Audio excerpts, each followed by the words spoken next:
They came to him with false badges, full confidence in their power, and the intention to arrest him. But they didn't know the most important thing. There was a man standing in front of them who wore a real badge. Subscribe to the channel and write in the comments where you're watching the video from. The moving truck had barely pulled away when he started noticing the stairs. At first, he thought he was imagining it, just the usual curiosity that came with someone new moving into the neighborhood. But then, when he stepped outside to check the mailbox, he saw it clearly. The woman across the street, watering her front lawn, abruptly turned away as if she hadn't been watching him. The man jogging past slowed just enough to give him a long, scrutinizing glance before picking up his pace again. A couple, walking their golden retriever, made no effort to return his polite nod. The air in the neighborhood was thick with something unspoken, something he hadn't expected when he signed the closing documents on his new home. This place had been marketed as an exclusive, well-maintained community, a quiet and peaceful neighborhood where people took care of their properties and respected each other. It was exactly what he had wanted: stability, security, and a home he could finally call his own after years of hard work. But now, standing on his porch, he could feel the invisible wall that had been placed around him. He tried to ignore it at first. Maybe they just weren't the friendly type. Some neighborhoods were like that. People kept to themselves, minded their business. He could respect that. He wasn't looking to become best friends with his neighbors. He just wanted a place where he could live in peace. But the subtle hostility was impossible to ignore. The silence when he walked past a group of neighbors chatting outside. The way the mailman barely made eye contact when handing over his letters. The way people crossed the street when he was out for his morning run. Then came the small but deliberate acts. His trash cans went missing. At first, he thought the waste management company had made a mistake. But when he walked the length of the street, he noticed his was the only house missing its bins. He found them a few days later, dumped in the wooded area behind the neighborhood, half buried under dead leaves. He wheeled them back, but the message was clear. Then there was the car. One morning, as he walked outside to leave for work, he saw it. Long, deep scratches running along the side of his vehicle. Someone had taken the time to drag a key or a sharp object across the paint, ruining the sleek black finish. His stomach tightened as he ran his fingers over the damage. There were no security cameras in the neighborhood, and he doubted anyone would admit to seeing anything. He called the police anyway, but as expected, there wasn't much they could do. A few days later, he found an envelope in his mailbox with no return address. Inside was a typed note on crisp white paper. "Some places aren't meant for everyone. You don't belong here." He read the words over twice, his grip tightening around the paper. His heartbeat remained steady, but a slow, simmering anger burned beneath his ribs. He had dealt with things like this before, but he had thought, no, he had hoped, he wouldn't have to deal with them here. This was supposed to be his home. And then the Homeowners Association stepped in. At first, it was little things, small, official-looking letters informing him of minor infractions. His fence was too high. The color of his front door was non-compliant with the neighborhood's aesthetic. His lawn, though neatly trimmed, wasn't up to the association's expected standards. He had seen plenty of houses with worse yards, but none of them had warning letters pinned to their doors. Then the restrictions became more absurd. A letter arrived, notifying him that he was no longer permitted to park in his own driveway because his vehicle, a sleek black truck, was disruptive to the uniform visual appeal of the neighborhood. Another letter informed him that he was in violation of community rules for placing his garbage cans on the curb incorrectly. He brushed it off, refused to be intimidated. He knew what they were doing. They were pushing, waiting to see if he would push back, waiting to see if he would give up and move out. Then, one morning, he stepped outside and saw the bright orange traffic cone placed directly in the center of his driveway. Attached to it was a laminated sheet of paper that read, "Garage closed by order of the HOA." He stared at it for a long moment. Across the street, a few of his neighbors were watching from their porches. A woman in a pastel sweater, he recognized her as the one who had first ignored his wave, stood with her arms crossed, an air of satisfaction on her face. He walked over, ripped the paper from the cone, and tossed it into the nearest trash can. Then he picked up the cone itself and placed it on the sidewalk. That should have been the end of it. But the next morning, it was back, placed exactly where he had found it. And so it continued. A game. A test. Every day he would remove the cone, and every night it would reappear. Some nights he sat at his window, watching the darkened street, waiting to see who was doing it. But whoever it was, they were careful. Then, one day, they went further. When he turned on the faucet to rinse his coffee mug, nothing came out. He checked the other sinks. Nothing. His first thought was a citywide outage, but when he called the water company, they told him that service to his house had been temporarily suspended at the request of the neighborhood association due to unresolved compliance issues. That was when he knew this wasn't just harassment. This was a calculated effort to force him out. And it wasn't just the HOA. A few days later, as he returned from the store, a man, one of the neighbors who had always avoided eye contact, stopped him at his driveway. He had the expression of someone pretending to be concerned, but there was something smug underneath it. "You know, a lot of people here are saying you just don't really fit in with the community," he said, rocking back on his heels. "Maybe it would be easier if you—" He shrugged, leaving the sentence unfinished, but the implication hung in the air between them. He smiled, slow and deliberate. Some people should mind their own damn business. The man's face twitched with irritation, but he turned and walked away. That night, as he lay in bed, he realized something. They weren't going to stop. This wasn't just about making him uncomfortable. They were going to keep escalating, pushing him further, forcing his hand, and he knew without a doubt that they were already planning their next move. He woke up to the sound of his phone vibrating on the nightstand. It was early, too early for anyone he knew to be calling. He groggily reached for it, glancing at the screen. It was an unknown number, but something in his gut told him to answer. "Man, you need to get home. Now." The voice on the other end was low, urgent. He recognized it. It was one of the few neighbors who hadn't turned their back on him, a guy named Marcus who lived a few streets over. "What's going on?" "The police are at your house. 2 cars, and guess who's standing out front talking to them like she owns the place?" The sleep cleared from his mind instantly. He threw on a shirt, grabbed his keys, and was out the door within minutes. As he turned the corner onto his street, his stomach clenched. 2 patrol cars were parked in front of his house, their lights flashing, and, just as Marcus had warned, there she was. Karen, standing on the sidewalk, arms crossed, wearing that same smug expression she always did when she thought she had won. He pulled into his driveway, parked, and stepped out. The 2 officers turned toward him immediately.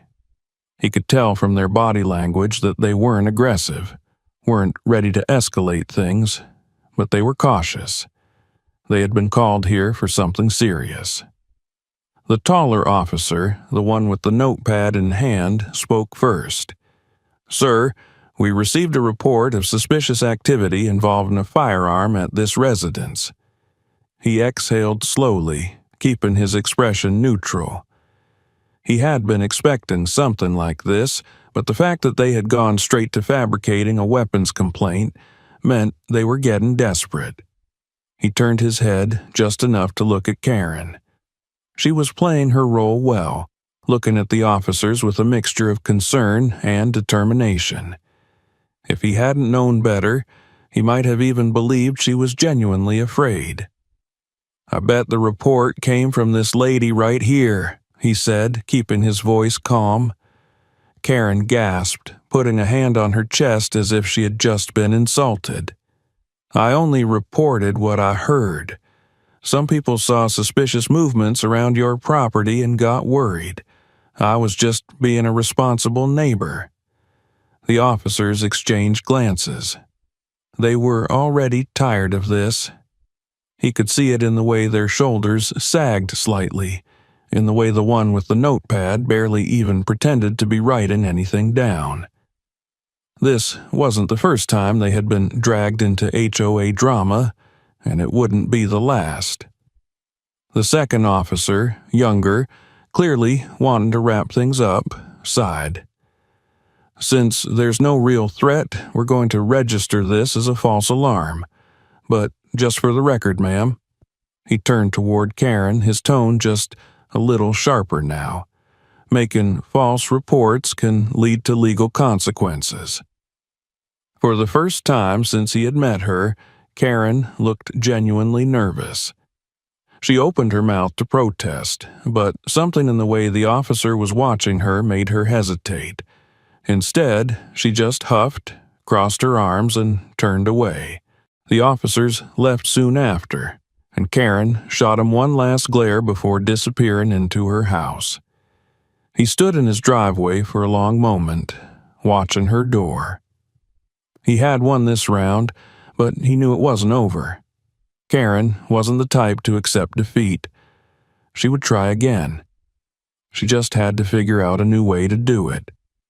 The answer came just a few days later. It started early in the morning, just as he was finishing his coffee. He heard the rumbling of a heavy truck pulling up in front of his house. When he looked out the window, he saw a team of workers getting out, dressed in uniforms, carrying tools and cones. They looked like they were preparing for serious construction work. His first thought was that they had the wrong house. Then he saw Karen standing across the street, arms crossed, watching. That was all he needed to know. He stepped outside and walked up to the lead worker, who was holding a clipboard and looking at his front yard like it was a problem to be solved. "What's this?" The man looked up, professional but slightly confused. "We're here to start repairs on the underground water pipes. Got a report of a leak." There was no leak. He knew that. His plumbing was fine, and he also knew exactly who had reported this non-existent issue. "Let me guess," he said, keeping his voice level. "The work order was signed by Karen Thompson." The man flipped through his papers, scanning the pages, then nodded. "Yeah, came directly from the HOA president." That was it. That was the last straw. "Pack it up," he said. The man hesitated. "Sir, we're already here. We need to—" "You need to leave." The lead worker opened his mouth, clearly about to argue, but then he saw what was in his hand. His badge. There was a shift in the air, a moment of realization. The man's eyes widened, and he swallowed. "All right, guys," he called back to his crew. "We're done here. Pack it up." Karen was already marching toward him, her face twisted with frustration. "You can't do this," she snapped. "Do what?" He tilted his head slightly, watching her. "You can't stop an HOA-mandated repair." He exhaled sharply, almost laughing. "Karen, you don't have the authority to dig up my yard, and if you try something like this again, I will personally have you arrested for trespassing and fraud." She went still, her mouth opening and closing like a fish out of water. For the first time, she had no comeback, no argument, no threats. He stepped closer, lowering his voice. "You're done, Karen?" Her face turned red, but she didn't say another word. Instead, she spun around and stomped back into her house, slamming the door behind her. He stood there for a moment, watching as the workers packed up their tools and drove off. The street was quiet again, for now. The next letter from the HOA arrived a week later. This time it was different. This wasn't another fine, another passive-aggressive warning. It was a notice of disciplinary review. They were trying to expel him from the neighborhood. It was almost laughable. The HOA had no legal authority to evict homeowners. They didn't own his property. They didn't control his mortgage. But Karen didn't care about that. She was throwing everything she had at him, hoping something would stick. That week, the whispers from the other neighbors grew louder. He caught the looks, the quiet conversations that stopped when he walked past. Even people who had previously ignored him were now actively avoiding him, clearly afraid of being seen talking to him. Then, at the grocery store, an older woman, one of Karen's allies no doubt, walked up to him, her voice low, almost conspiratorial. "You know," she said, "a lot of people are saying you don't really belong here. Maybe it would be easier if you just moved." He smiled at her, slow and deliberate. Some people should worry more about their own lives. She flushed, her mouth opening as if she wanted to say more, but she didn't. She turned and walked away. That Friday evening, the disciplinary meeting was held. He went just for the pleasure of watching them fail. And fail they did. The community hall was packed, filled with familiar faces that had spent the past few weeks pretending he didn't exist. Most of the neighbors had shown up, their expressions ranging from eager anticipation to uneasy discomfort. At the front of the room, seated behind a long table covered in neatly stacked papers, sat the HOA board. And in the center of it all, leading the charge as always, was Karen. She wore her usual self-satisfied expression, that smug look of someone who believed they had already won before the game had even begun. A few of her closest allies sat beside her, mirroring her confidence, their backs straight, their hands folded neatly in front of them. A gavel rested on the table, as if they were presiding over some kind of court hearing rather than a neighborhood meeting. He took his seat near the front, arms crossed, leaning back slightly as he watched Karen clear her throat and begin. "We're here tonight to discuss an issue that has become increasingly concerning to this community," she said, her voice slow and measured, as if addressing a room full of unruly children. "The behavior of one particular resident has been disruptive, aggressive, and entirely out of line with the values we hold dear." There were nods of agreement from certain sections of the crowd. Others remained silent, watching with unreadable expressions. She continued, shuffling through the papers in front of her. "We have documented repeated violations, including failure to comply with HOA standards, obstruction of official community maintenance, and—" She paused dramatically, looking up as if the next part was particularly egregious. "Open hostility toward members of this neighborhood." He let out a slow breath, feeling the familiar burn of frustration rise in his chest. This was a show. A desperate attempt at regaining control after every one of her previous schemes had failed. He wasn't just dealing with a woman who wanted him gone. He was dealing with someone who couldn't stand the idea of losing. He stayed quiet, letting her go on, listening as she listed out a ridiculous array of fabricated complaints, from refusing to attend HOA meetings to verbally intimidating other residents. Finally, she reached the end of her monologue and folded her hands together. Given the severity of these issues, we believe it is in the best interest of the community that this resident be removed from the neighborhood. A murmur spread through the crowd. Some people looked pleased, others looked uncertain. A few seemed outright uncomfortable. He waited a beat before finally speaking. "Are you done?" His voice was calm, level, but loud enough that it cut through the murmurs. Karen's smile faltered just slightly. "Excuse me?" "You want to kick me out of the neighborhood," he said, tilting his head slightly. "Do you even have the authority to do that?" Her lips pressed into a thin line. "The HOA has the right to take action against residents who refuse to comply with—" "This isn't a gated community, Karen," he interrupted. "You don't own my house. You don't control my mortgage. And this meeting," he gestured vaguely to the gathered neighbors, "means absolutely nothing." Silence. A few people shifted in their seats. Karen's allies glanced at her uncertainly, realizing that, for all her bluster, she had no real power to enforce any of this. Karen opened her mouth, then closed it.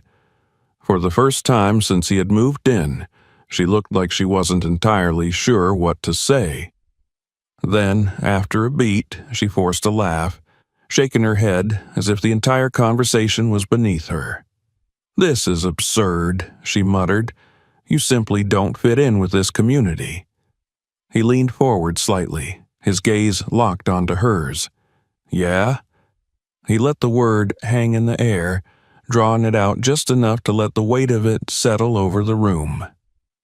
"I think I'm going to keep not fitting in, because I'm not going anywhere." Another wave of murmurs spread through the crowd, this time louder, more restless. Some of the neighbors who had been nodding along with Karen just minutes ago now looked doubtful. It was sinking in. There was nothing she could actually do to force him out. Karen's face turned red. Her jaw clenched. She gritted her teeth so hard he could practically hear it. She had lost, but he knew Karen. He knew her type. She wasn't the kind of person who accepted defeat, and she certainly wasn't the kind of person to back down gracefully. She had one last card to play. He found out what it was a week later when he woke up to the sound of sirens outside his house. His stomach dropped as he threw on a shirt and moved to the window. 2 county enforcement vehicles were parked at the curb, and across the street, standing just far enough to act as though she wasn't involved, was Karen. She wasn't smiling this time, but there was a quiet satisfaction in the way she watched the scene unfold. He stepped outside before the inspectors could even knock. The man in the lead, a middle-aged guy with a notepad and a stiff posture, looked at him with professional detachment. "Sir, we received a complaint about multiple structural irregularities on this property. We'll need to conduct a full inspection." It took everything in him not to laugh. "Irregularities," he repeated. The inspector glanced down at his notes. "According to the report, this residence has unauthorized construction, irregular plumbing, and a possible pest infestation." And there it was. Karen wasn't just playing neighborhood politics anymore. She wasn't just trying to annoy him into leaving. She was trying to get the authorities to condemn his house. He crossed his arms, exhaling through his nose. And who made this complaint? The inspector seemed mildly surprised, as if he had expected resistance. But there was nothing for him to find. For nearly 2 hours, they combed through the property. They measured walls, checked pipes, took photos, poked into cupboards, walked through the backyard. And all the while, Karen and a handful of her loyal followers stood at a distance, waiting for the moment they could celebrate. That moment never came. When the inspectors were done, the younger one approached him, his expression neutral. "Sir, we completed our check. We found no violations. Your property complies with all county regulations." For a brief moment, Karen's mask slipped. Her mouth opened slightly, her eyes widening just a fraction. He let himself smile. "So," he said, crossing his arms, "the complaint was completely false?" The inspector scratched his head, looking vaguely uncomfortable. "Well, technically, yes." "Good," he said, voice smooth and even, "because I'll be filing a formal complaint against the HOA for harassment and misuse of public resources." Karen's breath hitched audibly. "You're overreacting," she blurted. "It was just a safety protocol." He rolled his eyes. "Strange. The inspectors just told me my house is perfect, so either you lied or you're terrible at inspecting anything." She looked to the inspectors as if expecting them to defend her, but they only shrugged, already tired of whatever this was. As she stammered for another excuse, he pulled out his phone and made the call. Karen finally backed down, but lucky for her, it was already too late. The fallout was immediate. The county officials didn't take kindly to being used as pawns in a petty neighborhood feud. Within days, an internal review was opened against the HOA, investigating not only the false report against him but also any other potential misuse of authority. The cracks in Karen's empire began to show almost instantly. It started with small things. Residents who had once blindly followed her leadership suddenly grew hesitant. The quiet murmurs at the community meetings turned into full-blown doubts. People who had once stood at her side were now questioning whether they had been backing the wrong person all along. Then the real bombshell dropped. A full-scale audit of the HOA's finances was ordered, and it didn't take long before the discrepancies came to light. Tens of thousands of dollars were missing from the HOA's budget. Funds that were supposed to be allocated for community maintenance had mysteriously disappeared. Even worse, certain homeowners had been fined exorbitant amounts for supposed infractions that were never actually recorded anywhere. The HOA had been functioning less as a governing body and more as Karen's personal piggy bank. It wasn't just about money. Reports surfaced that Karen had been fabricating violations against residents she didn't like, using the HOA's authority to make their lives miserable. People who had been fined for things as small as having a mailbox the wrong shade of beige suddenly realized they had been scammed.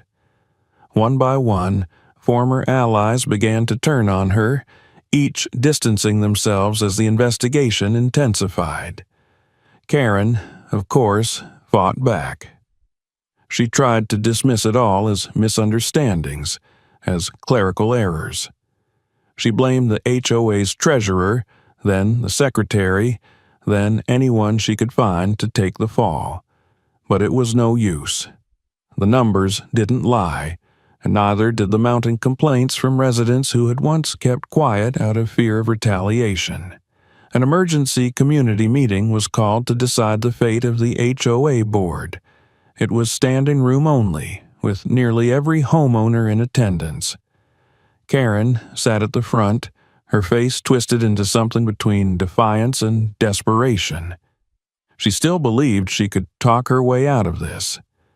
The head of the investigative committee, a sharp-eyed woman from the county who had clearly dealt with people like Karen before, didn't let that happen. She laid out the charges in painstaking detail, showing receipts, forged documents, and fraudulent HOA fines. The final blow came when the missing money was traced back to Karen's personal bank account. The vote to remove her from office wasn't just unanimous. It was immediate. Karen didn't go quietly. She ranted, threatened lawsuits, swore she would take the entire HOA down with her if they didn't reinstate her. But no one was listening anymore. She had built her power on intimidation, on fear, on the belief that she was untouchable. And now, with the entire community watching her downfall, she was nothing. Then came the police. 2 uniformed officers arrived at the meeting, their expressions unreadable as they approached the front of the room. Karen went pale the moment she saw them. "Ma'am," one of them said, voice firm but professional, "we have a warrant for your arrest." The room went silent. Karen let out a breathless laugh, shaking her head as if this were all some kind of joke. "You can't be serious. For what?" "Embezzlement, fraud, and misuse of HOA funds," the officer replied. "Please stand up." For the first time in all the weeks he had been dealing with her, he saw real fear in Karen's eyes. She tried to argue. She tried to stall. She looked around the room as if expecting someone, anyone, to defend her. But there was no one left. As the officers pulled her hands behind her back and snapped the cuffs into place, someone in the back of the room let out a low, satisfied whistle. A few people clapped. Most just watched, wide-eyed, as Karen was escorted out the door, her reign over the neighborhood finally, irreversibly over. In the days that followed, things began to change. The HOA was completely restructured, with new leadership elected by actual community votes rather than Karen's backroom deals. The ridiculous, arbitrary fines were rescinded, and all outstanding debts imposed by Karen's administration were wiped clean. The absurd restrictions she had enforced with an iron grip — no parking in driveways, mandatory attendance at meetings, bans on garage doors being painted the wrong shade — were all abolished.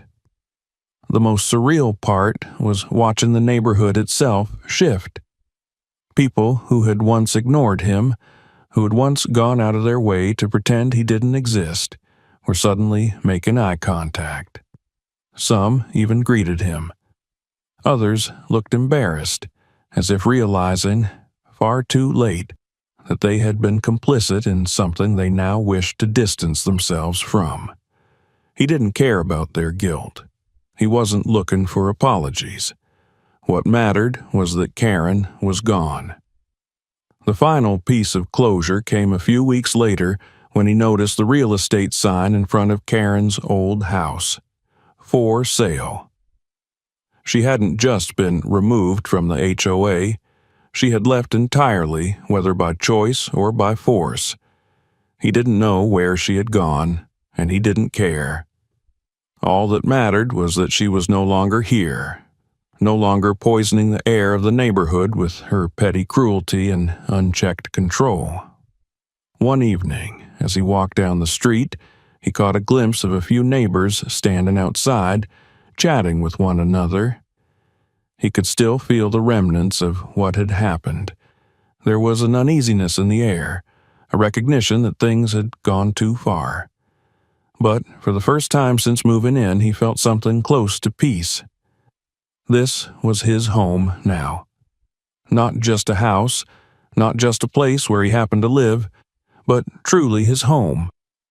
And this time, no one could take it away from him.